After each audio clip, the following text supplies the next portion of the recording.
त्यो रोकिएको बेलामा चाहिँ तपाईँको गन्ध आउँदो रहेछ। पुरा दिएको बेला चाहिँ गन्ध नआउने रहेछ क्या।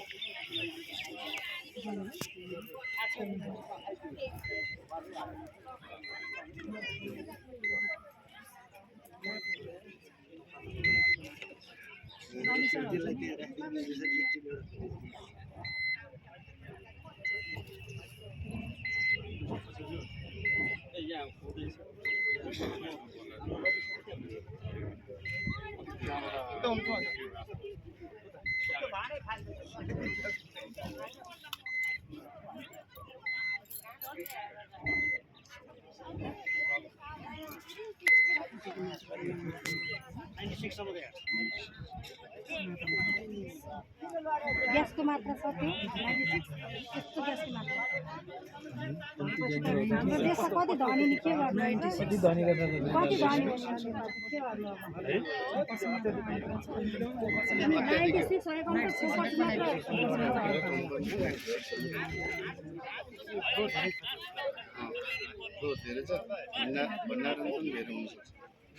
ग्यास चाहिँ थुप्रो एरियामा छ जस्तो छ।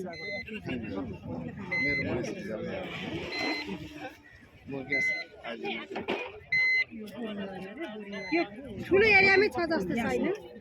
जोखिम भने अब यसको भण्डारण सकिनलाई 2-3 घण्टादेखि लिएर अब यसको भण्डारण कति छ 2-4 घण्टामा नि सकिन सक्छ, 2-4 दिन पनि जान सक्छ, 2-4 महिना पनि जान सक्छ। यसको निश्चित यो एरिया चाहिँ नै ग्यासकै एरिया भएको भएर विभिन्न 14 ठाउँमा पनि गइरहेको छ। त्यही भएर यो एरिया चाहिँ त्यही पर्यावरण देखिन्छ।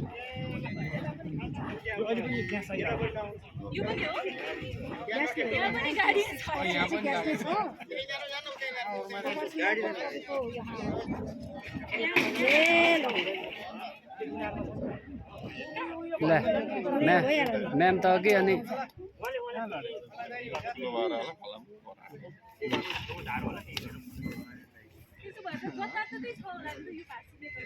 यसलाई चाहिँ यसरी छोपेर राख्दा त केही हुँदैन है हो। हुँदैन आगोबाट जो हुनु पर्यो आगोबाट चाहिँ आगो लगाउनु पर्यो। आगोबाट चाहिँ जलाउनु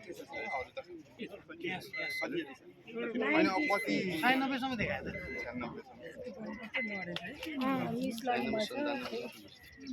उतै कता भासिन यता कता पस्नु भएको छ। ग्यास एङ्गल त के गर्नु भने यतिकै जान दिने कि अलि छोपेर हैन यतिकै जान दिने हो यसलाई छोपेर राखेर त फेरि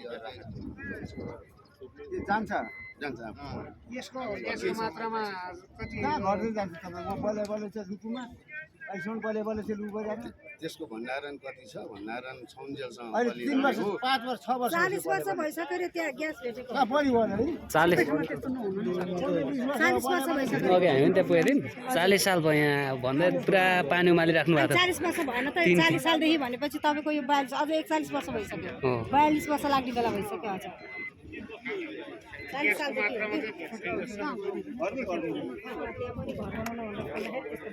चिसो आउँछ तातो त छैन। अब यो ग्यास सिधेपछि हुन्छ कि यो भागमा